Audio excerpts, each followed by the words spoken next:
രണ്ടാമത്തത് വെല്ലുവിളികളും പ്രശ്ന പരിഹാരങ്ങളുമാണ്. റിനോവേഷൻ ചെയ്യുമ്പോൾ ധാരാളം വെല്ലുവിളികൾ വരും. നമ്മൾ അറിയത്തില്ലാത്ത പല പ്രശ്നങ്ങളായിരിക്കും പണി തുടങ്ങുമ്പോൾ അറിയുന്നത്. പ്ലംബിങ്ങിന് ലീക്കേജ് ഉണ്ടാകാം, വയറിംഗ് സംബന്ധമായ ഇലക്ട്രിക് സംബന്ധമായ പ്രശ്നങ്ങൾ ഉണ്ടാകാം, അതുപോലെ ഭിത്തിക്ക് പൊട്ടലുണ്ടാകാം, ഫ്ലോറിൽ പൊട്ടലുണ്ടാകാം, ഫൗണ്ടേഷനിൽ ക്രാക്ക് ഉണ്ടാകാം, സ്ലാബിൽ ക്രാക്ക് ഉണ്ടാകാം, അതുപോലെ തന്നെ സ്ട്രക്ചറിന് മൊത്തത്തിൽ പല സ്ഥലങ്ങളിലൊക്കെ പ്രശ്നങ്ങൾ ഉണ്ടാവും. ഇതൊക്കെ നമ്മളൊരു വർക്ക് തുടങ്ങി മുമ്പോട്ട് പോകുമ്പോഴായിരിക്കും കാണാൻ പറ്റുക.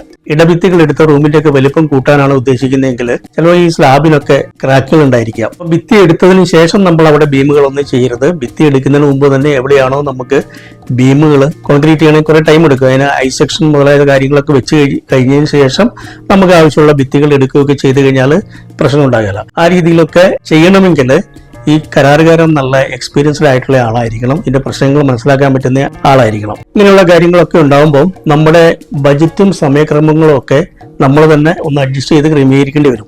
ആദ്യമേ പറഞ്ഞ രീതിയിലായിരിക്കുകയില്ല കാര്യങ്ങൾ നടന്നു പോയിക്കൊണ്ടിരിക്കുമ്പോൾ സംഭവിക്കുക. അങ്ങനെ സംഭവിച്ചു കഴിഞ്ഞാൽ ഇതിന് പരിഹാരം കാണുന്നതിന് കരാറുകാരായിട്ടും അല്ലെങ്കിൽ ഇതിന്റെ കൺസൾട്ടന്റ് ആയിട്ടും ഒക്കെ ഇരുന്ന് സംസാരിച്ച് പ്രശ്നപരിഹാരവും കാലതാമസം എങ്ങനെ കുറയ്ക്കാൻ പറ്റുമെന്നുള്ള കാര്യം ചർച്ച ചെയ്യേണ്ടതാണ്. അതുപോലെ തന്നെ മറ്റൊരു പ്രശ്നമാണ് ഈ മെറ്റീരിയൽസിന്റെ ലഭ്യതക്കുറവ്. പഴയ വീടുകളിലൊക്കെ ചിലപ്പം പണ്ടത്തെ മരത്തിന്റെ മച്ചും തെലാനൊക്കെ ഇട്ടതായിരിക്കും.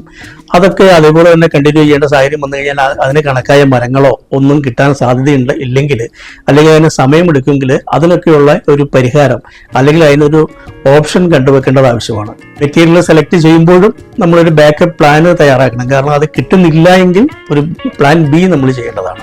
റിനോവേഷൻ ചെയ്യുമ്പോൾ മൊത്തത്തിൽ വീട് അലങ്കോലമാകും.